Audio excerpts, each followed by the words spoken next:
আল্লাহ পাক রব্বুল আলামিন ইরশাদ করেন পবিত্র কোরআন সূরা বাকারা 217 নম্বর আয়াত, এবং আল্লাহ পাক রব্বুল আলামিন আরো কয়েক জায়গার মধ্যে বয়ান করেন। আল্লাহ পাক বলেন ইয়াসআলুনাকা আনিশ শাহরিল হারাম কিতালুন ফীহি কুল কিতালুন ফীহি কাবীর। আল্লাহ পাক রব্বুল আলামিন ইরশাদ করেন, হে নবী, আপনার কাছে আপনার উম্মতিরা অবগত হওয়ার জন্য আসবে। ইয়াসআলুনাকা আনিশ শাহরিল হারাম কিতালুন ফীহি, আপনার কাছে তারা জানতে চাইবে মুহররম মাসে কিতাল, যুদ্ধ, জং, এইগুলো করার সম্পর্কে আপনার কাছে জানতে আসবে। ইয়াসআলুনাকা আনিশ শাহরি কিতালুন ফীহি। তো আল্লাহ রাসূল সাল্লাল্লাহু আলাইহি সাল্লামকে সম্বোধন করে আল্লাহ পাক বললেন যে আপনার কাছে মাহে মুহররম সম্পর্কে সাহাবায়ে কেরামরা বা অন্যান্য ব্যক্তিবর্গরা আসবে, আপনি কি বলবেন? কুল কিতালুন ফীহি কাবীর, ওই মুহররম মাসে জঙ্গ জিদাল, যুদ্ধ করা, এটা হচ্ছে বড়ই পাপের কাজ। यानी अल्लाह रब्बुल आलमीन की तरफ से यह हुक्म दिया गया कि महबूब आपकी बारगाह से लोग सवाल करेंगे कि माह मुहर्रम में जब जो जिदाल और क़िताल करना कैसा है, आप ऐलान फरमा दे कि उस माह मुहर्रम में जब जो जिदाल करना बड़ा गुनाह है। চারটি এমন মাস রয়েছে শরীয়তে যে চারটি মাসকে আল্লাহ সম্মানিত বলে ঘোষণা করেছেন। ওই চারটি মাসের মধ্যে একটি হলো মুহররম। আল্লাহ পাক বলেন, ইন্না ইদ্দাতাশ শুহুরি ইনদাল্লাহি 12 শাহরান ফি কিতাবিল্লাহি ইয়াওমা খালাকাস সামাওয়াতি ওয়াল আরদ মিনহা আরবাআতুন হুরুম। আল্লাহর নিকটে বছরের সংখ্যা, বছরের মাসের সংখ্যা 12টি। এবং যখন থেকে আসমান জমিন আল্লাহ সৃষ্টি করেছেন তখন থেকে আল্লাহর নিকটে বছরের মাসের সংখ্যা হলো 12টি। মিনহা আরবাআতুন হুরুম, তবে তার মধ্যে 4টি এমন মাস রয়েছে যেটি অতি সম্মানীয় মাস। यानी जमीन और आसमान की तख्लीक के वक्त से अल्लाह रब्बुल आलमीन की जानिब से ये कहा गया है कि महीनों की तादाद 12 है और उसमें 4 महीने ऐसे हैं जो बाबरकत वाला महीना है। अब ताकत देखते हैं मुहर्रमुल हराम है। ये जो मुहर्रमुल हराम वाला है, हराम बोलते হালালের অপোজিট নয় যে একদিকে হালাল আর একদিকে হারাম। এখানে হারাম বলতে সম্মানিত, যেমন মক্কা মুআজ্জামাকে মসজিদে হারাম বলা হয়, মসজিদকে মসজিদে হারাম, এর মানে হালালের বিপক্ষে হারাম নয়, মানে এমন মসজিদ যেটা অতি সম্মানীয়। তো হারাম का माना हुर्मत वाला, इज्जत वाला, ताज़ीम वाला, तकरीम वाला, यानी मुअज़्ज़ज़ और बाबरकत और हुर्मत वाली मस्जिद, इसका माना है। तो अल्लाह पाक रब्बुल आलमीन ये मुहर्रमुल हराम को बाबरकत এবং বরকতপূর্ণ এবং সম্মানীয় বানিয়েছে।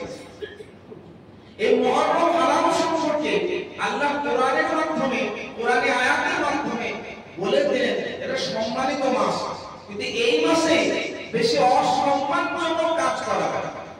এই সম্মানীয় মাসে অসম্মানজনক কাজ এটা কখনোই ইসলামের অবলম্বনকারী ব্যক্তিদেরকে শোভা দেয় না। এই মাসে আমি কিছু আমল সম্পর্কে বলার আগে এই মাসে যে একটা দিন আছে যেটাকে ইয়াউমে আশুরা বলা হয়। আশুরা আসলে আরবি ভাষায় একটি সংখ্যাকে আশুরা বলা হয়, আশারা, ওখান থেকে আশুরা। আশুরা মানে হচ্ছে দশম, মানে 1 2 3 4 5 6 7 8 এই যে সংখ্যা, এগুলো আরবিতে 10 এর জন্য সংখ্যা ব্যবহার হয় আশারা, আর 10 থেকে দশম তার জন্য আশুরা। এই যে আশুরা বলা হয় এর সম্পর্কে উলামায়ে কেরাম বয়ান করেন যে 10 বলতে মুহররম মাসে 10 জন নবীকে আল্লাহ পাক সম্মান প্রদান করেছেন, সেই জন্য বলা হয় আশুরা। যদি লক্ষ্য করা হয় এই 10 মুহররমুল হারাম হযরত আদম আলাইহিস সালাতু ওয়াস সালাম ইনি আল্লাহর কাছে দোয়া করেছিলেন যে দোয়াটা 300 বছর ধরে কবুল হয় নাই, ওনার তওবা কবুল হয় নাই। নবী মুস্তাফার দরবারে ওসিলা করলেন এই মুহররমুল হারামের 10 তারিখে দোয়া কবুল হয়। এই 10ই মুহররমুল হারাম হযরত আদম আলাইহিস সালামকে আল্লাহ পাক দুনিয়াতে পাঠিয়েছেন, ওই দিনটা হলো 10ই মুহররমুল হারাম। হযরত নূহ আলাইহিস সালামের যে কওম সহ ওনার মুমিন উম্মতের সকল যারা কাশতির উপরে নৌকার উপরে আরোহণ করেছিলেন, জুদি নামক পাহাড়ে ওই নৌকাটা দাঁড়িয়ে ছিল, আটকে ছিল, যে সময় আল্লাহর নবী নূহ আলাইহিস সালাম নিজের মান্যকারীদের সঙ্গে পরিত্রাণ লাভ করেছিলেন, ওই দিনটা হচ্ছে 10ই মুহররমুল হারাম। হযরত ইউনূস নবী আলাইহিস সালামের উম্মতিরা আল্লাহর দরবারে তওবা করে, ওই তওবা কবুল হয় 10ই মুহররমুল হারাম। হযরত ইউনূস আলাইহিস সালাম 40 দিন যাবত মাছের পেটে থাকেন এবং মাছের পেট থেকে পরিত্রাণ লাভ করেন, ওই দিনটি হচ্ছে 10ই মুহররমুল হারাম।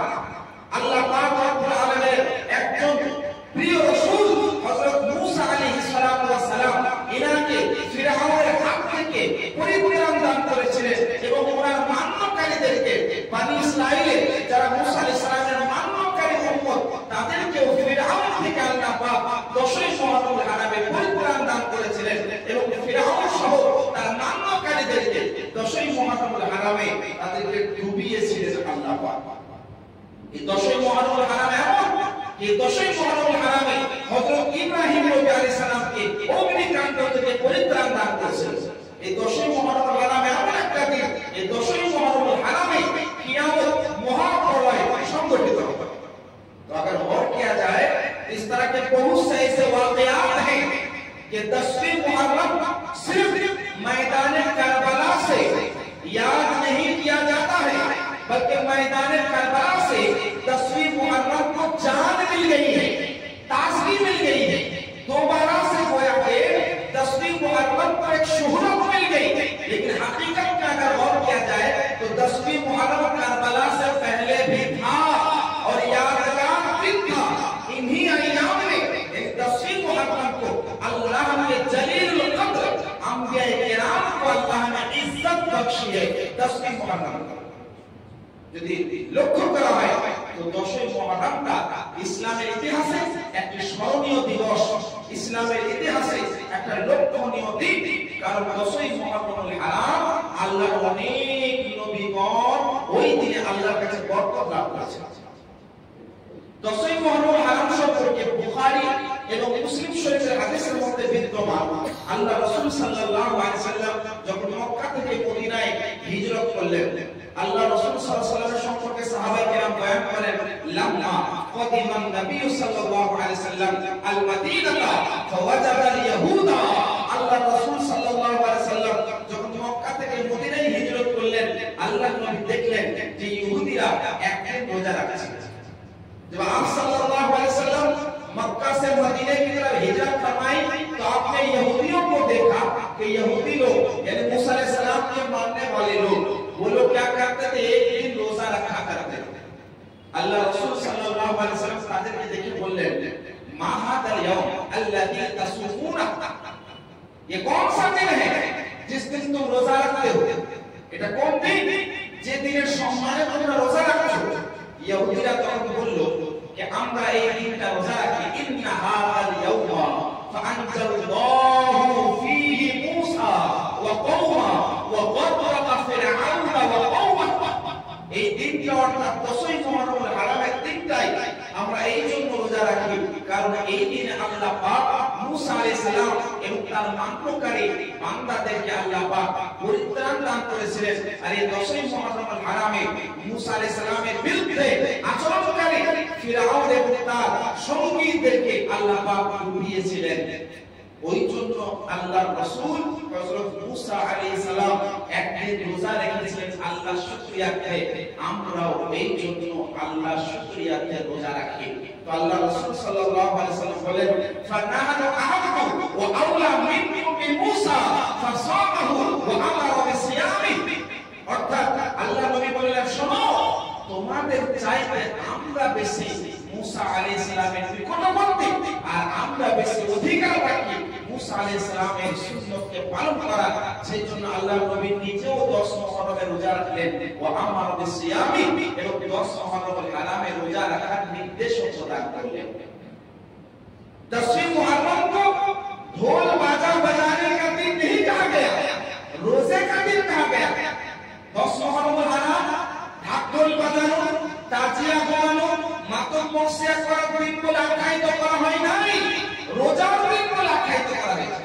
আল্লাহ রাসূল সাল্লাল্লাহু আলাইহি ওয়াসাল্লামের সাহাবায়ে কেরামরা বয়ান করেন, যখন রোজা ফরজ হয় নাই তার আগে এই 10 মুহররম হারামের রোজাটা ফরজ ছিল। যখন মুহররম হারামের রোজা ফরজ ছিল তো একদিন বান্দার রোজা রাখা, কিন্তু আল্লাহ পাক যখন রমজান মুবারকের রোজা ফরজ করলেন তো 10 মুহররম হারামের রোজা সম্পর্কে আল্লাহ নবী বললেন, তোমরা যদি কেউ চাও রাখো, কেউ যদি চাও না রাখো, কোনো গুনাহ নেই, তবে রাখলে রাখতে পারো, না রাখলে কোনো অসুবিধা নেই, কারণ এর পরিবর্তে আল্লাহ রমজানের মাসের রোজা ফরজ করেছেন। अगर और किया जाए तो 10वीं मुहर्रम इतना बरकत वाला दिन है और रोजे का इतना सवाब है। अल्लाह रसूल सल्लल्लाहु अलैहि वसल्लम एक सहाबी बयान करें, अल्लाह रसूल सल्लल्लाहु अलैहि वसल्लम इरशाद करेছেন, মান সামা ইয়াউম আরাফাতা ফাকানা লাহু কাফারাতা সানাতাইনি ওয়া মান সামা ইয়াউম আশুরা ফাকানা লাহু সালাতুন ফাকানা লাহু মিন কুল্লি ইয়াউমিন সালাতুনা ইয়াউমা।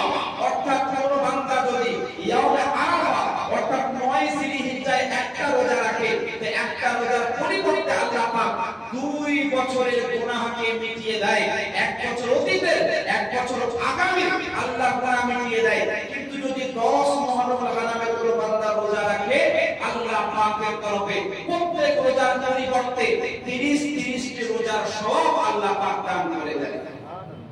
तो गौर किया जाए, जो लोग ढोल बाजा बजाने पर अमल करते हैं या मातम नसिया को नेकी और सवाब का काम समझते हैं या ताज़ियाबाजी को शरई काम समझते हैं, उन्हें गौर करना चाहिए। अरे भाई रोजा रखा करो, नबी मुस्तफा ने फरमाया फकान लहू बिकुल्ली यौमिन सलासून यौमा, एक रोजा का बदला, एक रोजे की नेकी अल्लाह ने फरमाया 30 रोजों का सवाब अल्लाह रब्बुल आलमीन की तरफ से दिया जाता है। ढोल बाजा बजाने से बेहतर तो यह है कि रोजा रखा जाए, ताज़ियादारी से बेहतर तो यह है कि रोजा रखा जाए, मातम मरसिया से बेहतर यह है कि रोजा रखा जाए। आप इमाम हुसैन पाक के गम में, इमाम हुसैन पाक रज़ियल्लाहु ताला अन्हु के गम में जो बाजा बजाते हैं वो किसी काम के नहीं, अगर इमाम हुसैन की मोहब्बत में आप नमाज और रोजा रखते हैं तो अल्लाह की तरफ से आपको सवाब दिया जाएगा। এটা মানুষ লক্ষ্য করে না, মানুষ ভাবে না। একবার ভাবুন, একবার চিন্তা করুন যে আল্লাহ রাসূল সাল্লাল্লাহু আলাইহি সাল্লাম 10ই মুহররম হারামে রোজা সংক্রান্ত কত হাদিস বয়ান করেছেন এবং কেমন ভাবে বয়ান করেছেন।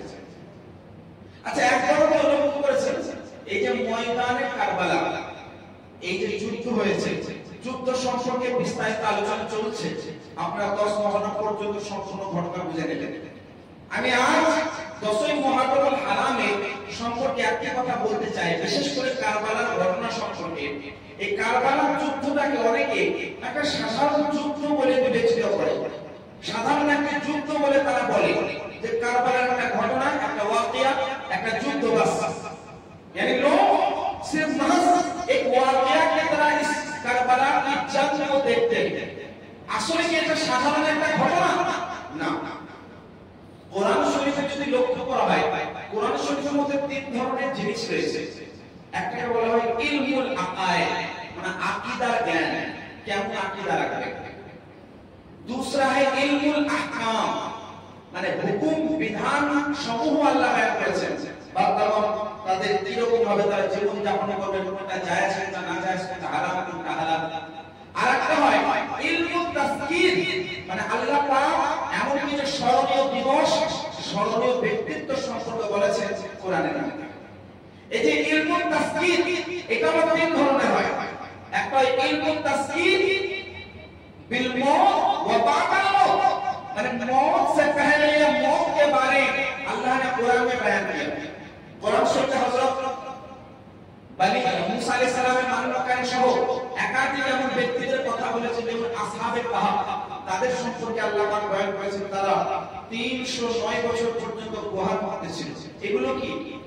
এগুলো হচ্ছে তাসকিরে মওত বা আকাল মওত, এই সম্পর্কে আলোচনা করেছে। তারপরে তাসকির বিআলাইল্লাহ, মানে আল্লাহর নিয়ামত সম্পর্কে আল্লাহ স্মরণ করতে বলেছেন। আল্লাহ তাআলা বলেন ফাযকুরু নি'মাতাল্লাহ ওয়াযকুরু নি'মাতাল্লাহি আলাইকুম, তোমাদের উপর আল্লাহ যে নিয়ামত সেটা স্মরণ করো। এটা হচ্ছে তাসকির বিআলাইল্লাহ। আর একটা হয় তাসকির বিআইয়ামিল্লাহ, মানে আল্লাহর আইয়াম কো याद করো, মানে আল্লাহ যে নির্ধারিত দিনগুলো করেছেন ওই দিনগুলোকে স্মরণ করো। तो कुरान का हुक्म ये है कि तज़कीर के अय्यामिल्लाह एक इबादत है। जमनी भावे अल्लाह पाक बोले वमा युअद्दिब शाआइराल्लाह, আল যারা আল্লাহর শাআইর নিদর্শন সমূহের সম্মান করে আল্লাহ পাক তাদের হৃদয়ে তাকওয়া প্রতিষ্ঠিত করে দেয়। তো আইয়ামিল্লাহ বলতে এই মুহররম হারামটা হলো এক ধরনের আইয়ামিল্লাহ, মানে আল্লাহর দিবস, আল্লাহর নিদর্শন সমূহ যদি লক্ষ্য করা হয়, একদিকে ইয়াজিদ, একদিকে ইমাম হুসাইন পাক রাদিয়াল্লাহু তাআলা আনহু ছিলেন। দুইজন ব্যক্তিত্বের যুদ্ধ নয়, দুইটি জামাতের যুদ্ধ নয়, দুই ধরনের ব্যক্তিত্বের যুদ্ধ নয়, কোন নিয়ামত অর্জনের উদ্দেশ্যে যুদ্ধ নয়, কোন সালতানাত রাজত্ব অর্জন করার লক্ষ্যে যুদ্ধ নয়, কোন খিলাফত অর্জন করার লক্ষ্যে যুদ্ধ নয়। যুদ্ধটা কিসের? कौन सी जंग थी ये? दो लोगों की जंग, दो जमात की जंग, माल और दौलत के लिए जंग, खिलाफत के लिए जंग, हुकूमत के लिए जंग, सल्तनत के लिए जंग नहीं, ये दो फिक्र की जंग थी। দুইটি চিন্তার যুদ্ধ ছিল। একদিকে চিন্তা ছিল যে খিলাফত মানে হলো শক্তির কারণে, বলের কারণে, জুলমের কারণে, অত্যাচারের মাধ্যমে, বলের মাধ্যমে, নির্যাতনের মাধ্যমে, জুলমের মাধ্যমে মানুষের মাঝে হুকুমত করা, এই যে একদিকে চিন্তা ছিল। আর আরেকদিকে চিন্তা अगर देना पड़े अपनी जानों को भी इस्लाम की खातिर अपनी जान भी लुटा देंगे, लेकिन इस्लाम का झंडा हमेशा बुलंद रखेंगे। একদিকে চিন্তা ছিল ইসলামের ঝান্ডাকে উত্তোলন করা, আর আরেকদিকে চিন্তা ছিল জুলমের মাধ্যমে, নির্যাতনের মাধ্যমে, অত্যাচারের মাধ্যমে, ব্যভিচারের মাধ্যমে, বলের শক্তির মাধ্যমে হুকুমত কি করা, দণ্ডায়মান করা, রাজত্ব করা, সালতানাত করা, হাকিম হওয়া এবং খলিফা হওয়া, এইটা একদিকে চিন্তা।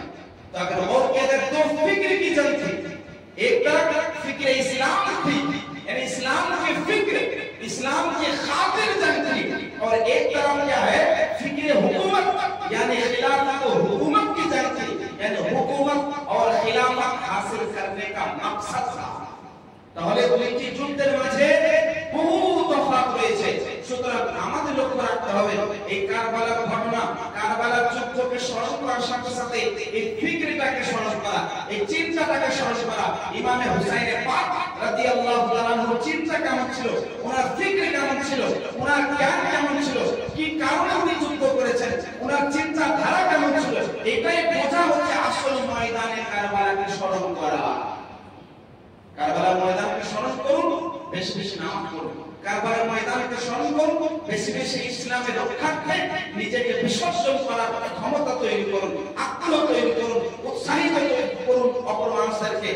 কারবালার ময়দানকে স্মরণ করুন। আর ইমাম হুসাইন মুজতাবা রাদিয়াল্লাহু তাআলা আনহু সহ সমস্ত শহীদ কারবালার জীবনকে, ওনার সিরাতকে, ওনাদের মুবারক বাণী, মুবারক আচরণ, মুবারক কৃতিত্বকে স্মরণ করে নিজের জীবনে অধ্যয়ন করা, নিজের জীবনে অ্যাপ্লাই করা, এই হচ্ছে আসল কারবালার যুদ্ধকে স্মরণ করা। এই ময়দানে কারবালা को याद करें हम कैसे?